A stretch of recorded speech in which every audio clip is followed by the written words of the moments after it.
Hi everyone, welcome and welcome back to my channel. My name is Chantel, and today's video I am going to be talking about all the books that I read, all 13 of them, y'all, in the months of January and February. But before I get into the books, I just want to talk about just some things that have been happening this month for me in my reading world. And so the first thing is that I decided in the new year, as the new year was coming upon us, to move away from TBR lists. And TBR lists, for those of you all who don't know, are lists to be read. So oftentimes people will, create a list, almost like an assignment of books that they want to read over a certain time period, like a month. And then they go back and they check to see how many did I read. And I started doing that when I started this channel because that's what everyone else was doing. And I was like, okay, well, let me do that too. But I decided that it wasn't making me enjoy my reading. It was actually putting pressure that was unnecessary on me. And so this space, my reading space, is a happy place. It's my happy playground. And I do not need any unnecessary stress in this space. So I decided to move away from TBR lists because that's how they make me feel. They do more harm than help. And yeah, and I'm really glad I did. I was able to just approach each book with freedom and with no pressure, and that felt really good. So I see myself continuing on in this way for many months, many, maybe even years to come.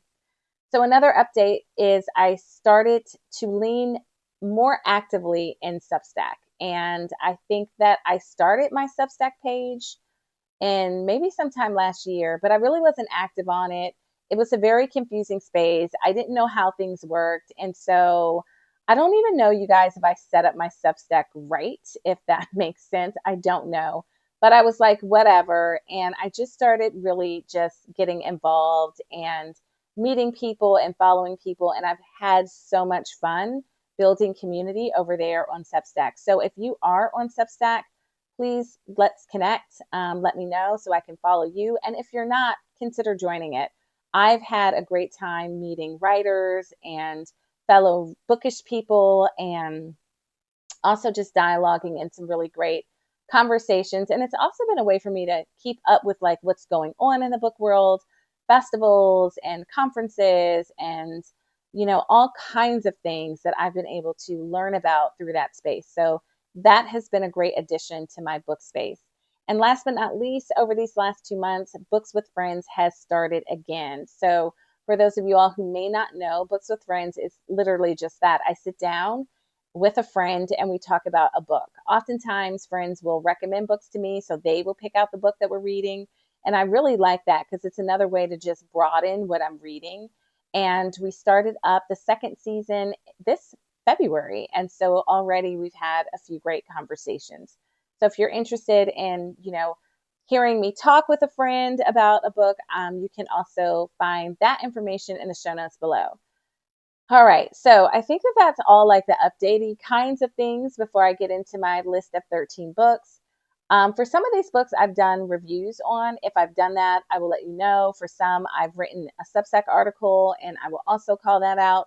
And for also some, I have done a Books with Friends. So any one of those things, if it relates to the book, and I remember, which I'm really going to try and do, I will call out those things. So if you want to go deeper and if you want to like listen to a review or a conversation or read an article, you can do so. All right, so I'm sharing my books in the order in which I read them. And the first one that I'm sharing is Yellowface. So Yellowface by R.F. Kuang. And hopefully I pronounced her name correctly. This book is about two very loosely, I would not call them friends, but for the sake of describing them, friends that are writers. And one is Asian, and her name is Athena Liu, and the other one is a white, and her name is June Hayward. And they went to university together, studied together, and now they're kind of like in the real world. They have jobs, and Athena is a successful published writer and author, and she is experiencing all the accolades and all the attention that goes along with that, and also some ease that goes along with that when you have a successful book. And June is kind of experiencing the opposite. She does have an agent, she has published something, but it's not at all at the level to what Athena is given. She's not treated like that status. And so at the very beginning of the book, and I'm not giving anything away, Athena dies accidentally in her apartment. June is there, and she takes a manuscript that is unfinished, and no one knows that Athena was working on this manuscript. And she takes it as her own. And this manuscript launches her into the spotlight in space that Athena once held. And so this book is written from you're in the mind of June Hayward. And because of that, it's very fast paced. It's kind of sometimes jagged and heightened emotions, filled with anxiety. And I liked that part of the book. And those in that way, it was a bit of a page turner. So I was able to kind of get through this very quickly. And I just wanted to see, like, okay, what was going to happen next and how would this unfold? I think the problem here for me is that this book touched upon something that is really important, especially in this time where it is harder and harder and getting harder and harder after some progress has been made for marginalized voices to get the same type of support and access and chance, really, opportunity that white authors receive. And so it's such an important topic and maybe very personal to me because I work within the publishing space as an editor. And so I was like, oh, yes, you're hitting upon something. Let's talk about that. And there were so many ways about the publishing industry that she describes that was like dead on accurate. But she did not go deep enough and didn't do enough with the actual topic of marginalization within the novel. And I think that that's the part that kind of disappointed me. Also, the ending, the way that it wrapped up, and kind of this little subplot that was there was a little corny to me, and so I kind of didn't like that aspect of it. But this is a book that's been talked about a lot. When I picked it up, I didn't know too much about it at all. I just got it because I was shopping for yellow colors in the bookstore that day, and as you can see, it is yellow. But I am glad that I read it. I wouldn't say that it's not that I didn't like it. I think I just wanted more from it. And I don't know if I have a right to want more because maybe that's not what the book was trying to do, but that's what I was left feeling. I wish that it would have gone deeper. I wish that it would have done more. So this is Yellowface. I also did a book.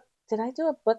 I will see if I did a book review on this. I don't know, but I definitely did do an article on it called My Problem with Yellowface.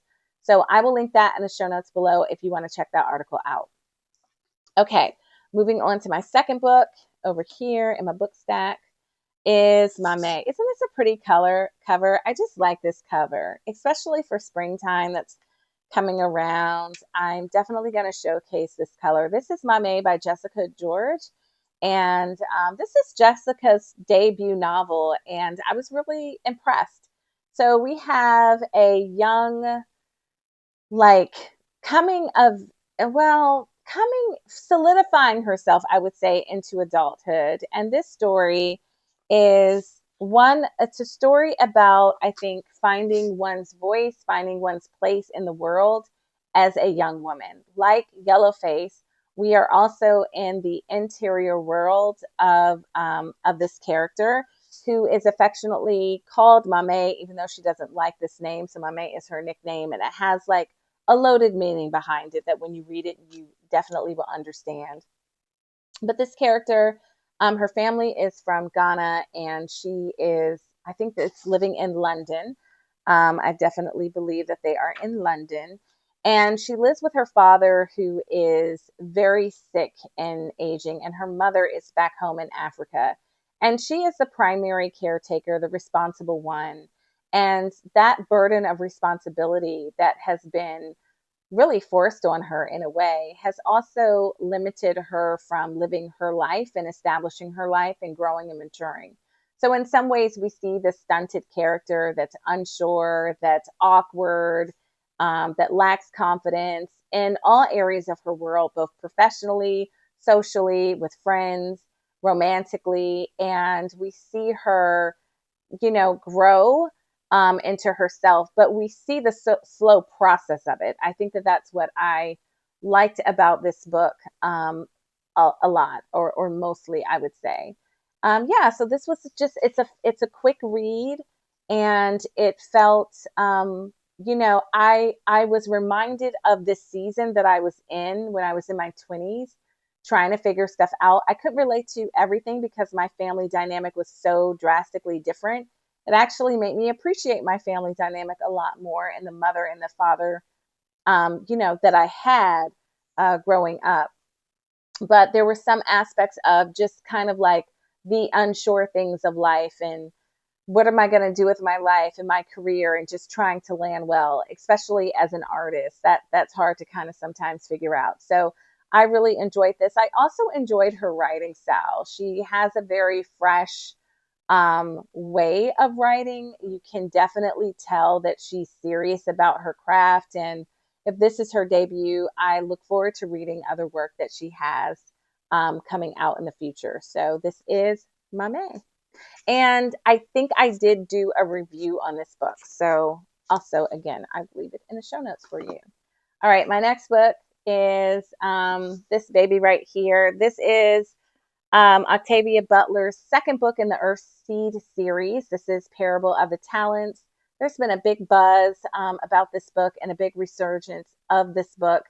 Not only this book, but the first novel, the first one in the series, Parable of the Sower. And I think it's because of the times that we are living in. Many people have said about Octavia that her writing was prophetic, because so many things that she talks about within the series are things that we're living in. Not only the things that we're living in right now, or living through, I should say, but also like the time that she said it. This was a book that was written, oh my gosh, when was this written? Maybe in the 90s, I think it came out. But the book is set in, the first novel is set in 2020, I think between like 2024, 2025. And this one, which is the second one, is set around like 2030s. So yeah, there's a lot here. There is a lot here in this book. This is my second Octavia Butler book that I've read in my life. I'm definitely will be reading more. I have Wild Seed on my nightstand to read that. And if you've read Parable of the Sower, it falls beautifully in line with that. But the difference is in this book is that we are taken on a journey not by Lauren herself, but by her daughter. And we are getting an understanding of what happened to Lauren when we left off in Parable of the Sower, through letters that her daughter has found and shares basically with herself and thus the reader. And so it is a journey, you guys. It is a journey, just like the first book. And there's so much wisdom, I think, that I've been able to glean from reading this book. And it also just, it was a tough book in the sense that it's hitting close to home with things that we're seeing and experiencing. Even not shortly into this book, the phrase "Make America Great Again" and the rise of white nationalism that has cloaked itself in Christianity. And so, yeah, I had to set this book down quite a bit. So it did take me longer than I thought it was going to take me, just because there were times where I was like, nope, got to set it down for a couple of days. Got to come back to you, Octavia. But I'm so happy that I finished it. I had a really great conversation, my second conversation with my friend Stephanie on Books with Friends. So I will leave that conversation in the show notes below if you want to check it out. All right. So moving along, my next book, hold on, let me check my order, because I have a book. Oh, yes, this is my next book. Some of my books are, I think I have one or two books that I could not find my copy. They're somewhere in the house. But this book, Strange Pictures. So every once in a while, I just need to have like a book that's total fun. And I have discovered this author. I don't even know how I did. I don't remember. And I read, I don't know if it was his first book, but it was the first book that I read, called Strange Houses. Yeah, Strange Houses. This is Strange Pictures, and this is by the author Iketsu, who's an internet sensation, and no one knows what he looks like. It's very mysterious. But these books are Japanese thriller books, so it's set in Japan, and they are mysteries, right? It's a mystery. Something happened. What happened? How did it happen? Why did it happen? Who done it? So it is like your mystery in a very kind of differently written way, like more journalistic maybe, or more clinical a little bit. But in addition to that, which I really like, it has pictures throughout. Can you see that? So as you are just in there trying to figure out, looking at the pictures. I'm studying pictures left and right. I haven't pulled out my magnifying glass, you guys, so that I could like really get into the details of this picture so that I could figure out what in the world is happening, what is happening in this book. So I devour these books in a day. These books are like a day where I'm like, I'm gonna just sit and read and think about these books. It's a great escape. It's pure fun for me. I love puzzles. I love mysteries. So this is a fun read. And I heard that there's another book that he's coming out with, Strange Buildings. So I cannot wait for that one. I will be like one of the first ones to get it. And I hope it comes out before my birthday. That would be totally fun. But Strange Pictures. Okay, the next book that I read, I don't have my copy of it in hand, so I will put the book up on the screen. And that one is Black No More by George Schuyler, excuse me. And he was a writer who wrote during the Harlem Renaissance. And his book is satirical, um, kind of speculative fiction. I would say that explores the question, what what would happen if there were no more Black people?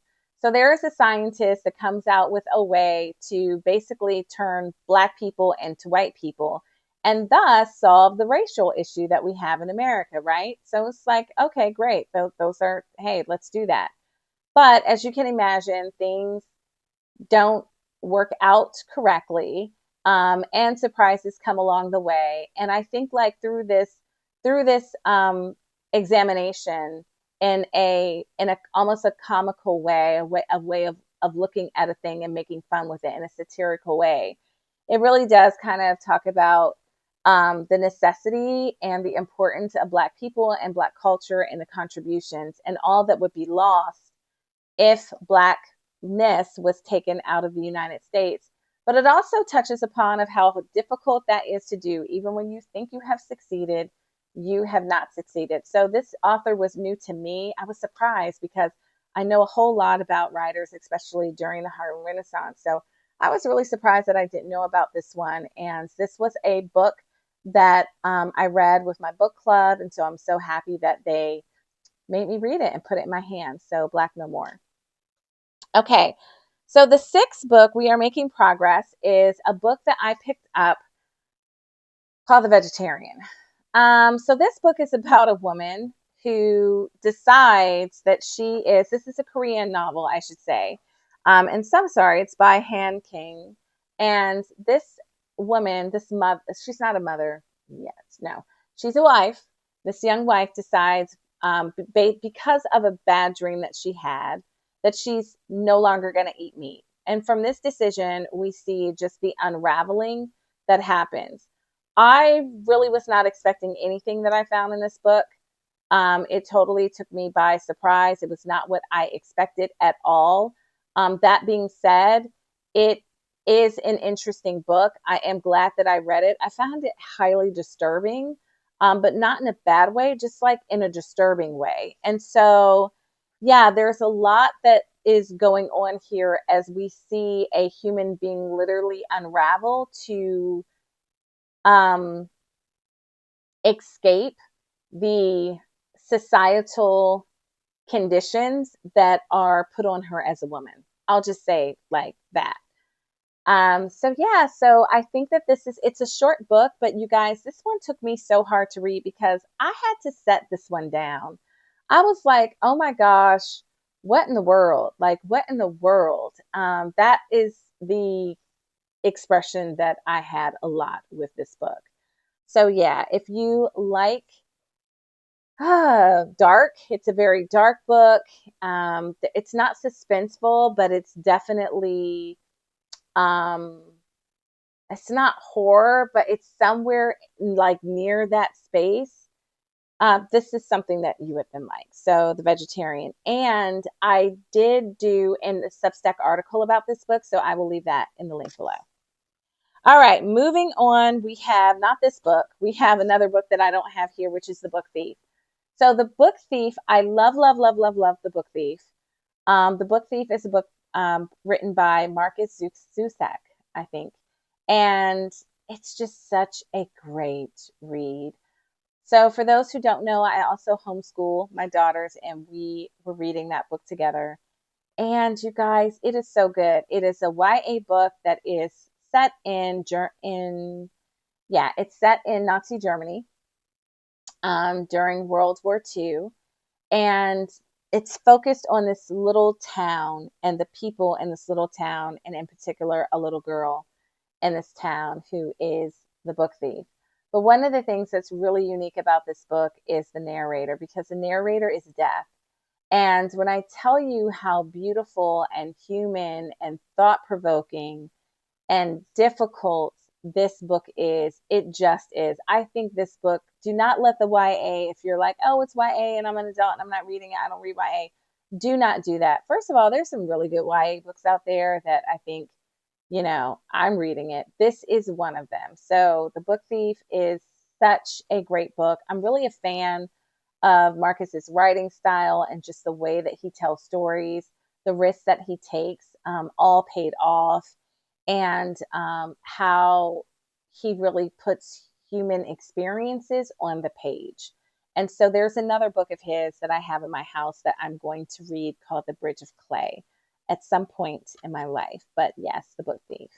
All right, moving on to book then number 8 is Paradise by Toni Morrison. So if you've been on my channel before, you may know that I read Jazz first, then Beloved, and then Paradise. All of these books are part of what's known as the Beloved trilogy. And I was asked to read these books by my friend Sean Campbell, who made me read Toni Morrison. And I have not read Toni Morrison fully up until this point in life. So I'm just so grateful. It was a good and right time for me to read her. And we talked about each book. So I have 3 books with friends about each book and the journey that we have been on since last year. So if you're interested in checking that out, you can do so in the show notes below. And Paradise is really about women, and particularly a group of women that live in a convent that's not functioning as a convent, but really functioning as a home separate from this town, this all Black town that they are near. And it talks a lot about what it means and what the cost is for women to be free, and how a free woman can be dangerous to men and how men respond to that. There's so much that's going on in this work. It is really a worthy read. Out of the 3, this was my least favorite out of the trilogy of the 3. My favorite was Jazz, but I did enjoy the story. I did enjoy the complexity and the different themes and issues that it touched upon, such as colorism, which is turned on its head in this town because light-skinned Blacks are the hated ones, and dark-skinned Blacks are the beloved and precious, and they want to keep the bloodline pure. And another thing that it touched upon was just the generational struggle, right? About like, well, what should be important to us? How should it be important? And what should each generation be able to speak into and to be able to change? So there's that. And then also just a lot about women's bodies physically and minds and their liberation, and what defines a woman, like what is the definition of a woman. So lots of good stuff here. This book, Paradise. Okay, so after Paradise, I read a short book. Look at this, Shawshank, by Stephen King. Shawshank Redemption by Stephen King. And you guys, I just love this. This book reads just like the movie. I loved reading this because I could hear the voice of God. What is his name? The actor, Morgan Freeman. I could hear him as I was reading it literally. Shawshank Redemption is by far like my number one movie. I think hands down, hands down. It is such a great movie. And so I had no idea at all that Stephen King wrote the book. None. So when I saw it, I was like, oh, I have to get it. And what's cool is, for those of you all who know, you see the tunnel and the hammer. That's really cool. So this is a really good book. This is, again, one that I was just able to sit and read cover to cover in a day. And yeah, Stephen King. There it is. Okay, so next, number 10 is quite the opposite of Stephen King. This is Toni Morrison, Sula. And this book is about, it's set in another all black town. And it's a story about friendship. It's a story about a lot, but the main story is about friendship between Sula and Nell, and the different choices and consequences that women have during this time, and what friendship goes through. I think that that's kind of really what I focused on, was these two women and their relationship that they had over a span of years, and what they were able to recover from and what they weren't. I'm just going to say right now that you probably have not met a character, Sula, like before. And if you have met her, you probably didn't really like her. Sula is a very controversial character. I'm still trying to process exactly my thoughts about this book, which is why it's not coming out as clear. I've not written about Sula yet. I'm still processing. So I finished it. I have notes. I need to sit down with my notes and, yeah, just kind of see like what I think about it. But the language, I mean, Toni Morrison is just masterful at her craft. And I enjoyed reading this work. And I also enjoy listening to it. So I did a little immersive read. I will link the YouTuber below that I read along with. I discovered him accidentally. I think I was looking for Sula books, and something is going on with my Audible that it's not working right. Gotta get that fixed. But I wanted to I was trying to listen to Toni Morrison read so I could get like her voice in my head. I like to do that sometimes. Like, let me get the voice in my head and then I'll continue reading on my own. But I didn't find that, and I stumbled across this young man reading it, and so I just read along with him. I so enjoyed just like sitting and reading, putting him on and reading while he was like in his car, not driving, and just in different places of his life. So I will link his video so you can see how I read Sula. But this is a really good read, and again, I'm processing. So stay tuned for either a book review or an article or something where I just share my deeper thoughts on this book. All right, so next is another little book. You guys can see I like to take these little kind of books. This is so small. Look how adorable that is. This is called The Uncommon Reader by Alan Bennett. Alan Bennett, excuse me. And this book is about when the Queen of England discovers that she likes to read and that books should be read and are worthy. And it takes her on her own little journey that has a surprising and major impact on the kingdom. And so, anywho, this is just a fun, witty, light book. It was a great book to have, and while I was reading some of the heavier works, almost like a little sorbet, if you will, for my reading meal. And I really enjoyed it. This is the first work that I've read of his, and so I definitely think I will, read more.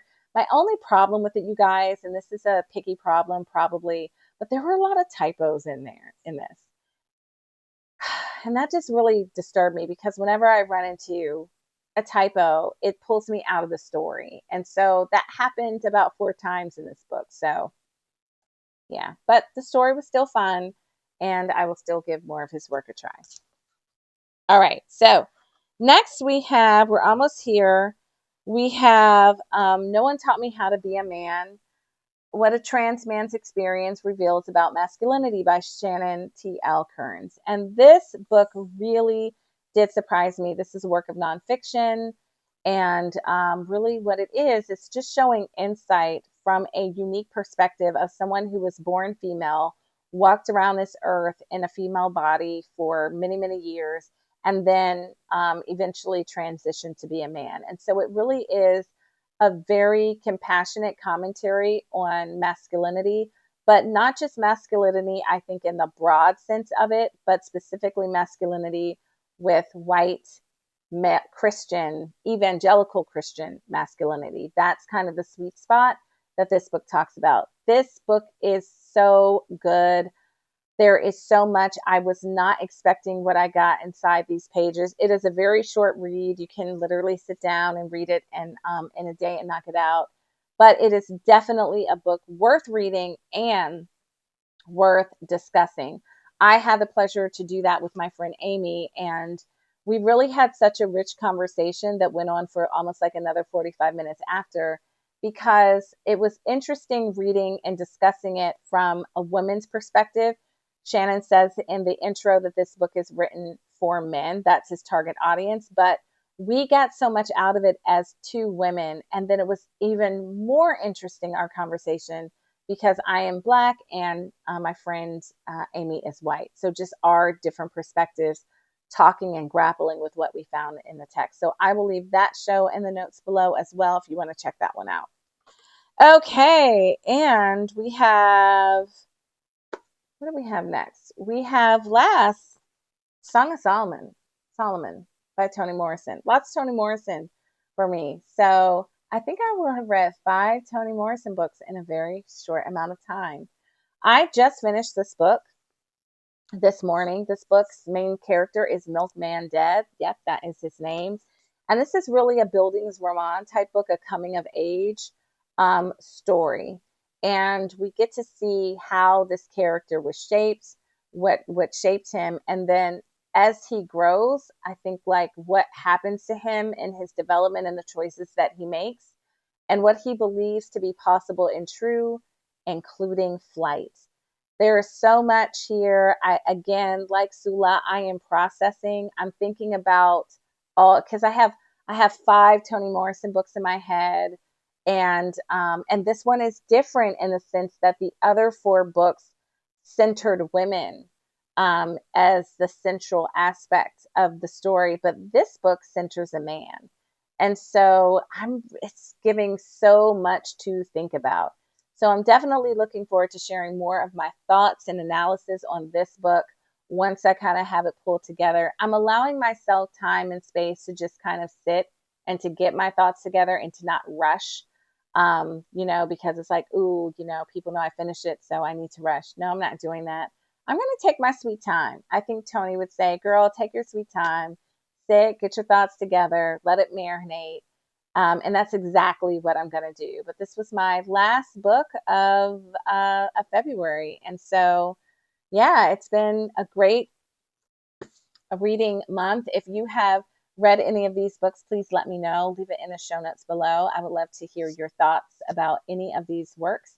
And I am always looking to add books to my life. So if you have any recommendations, please let me know in the show comments below.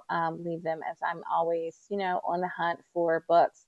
I'm really looking forward to kind of adding more short stories into the mix. And also, one of my goals for this year is to just spend more time reading poetry. So if you have any short stories in particular, or any, favorite poets or poems or collections, anthology of poetry, that is what I'm looking for specifically. And I would appreciate that. All right, you guys, we have spent a lot of time together, but happy to hang out with you guys as always.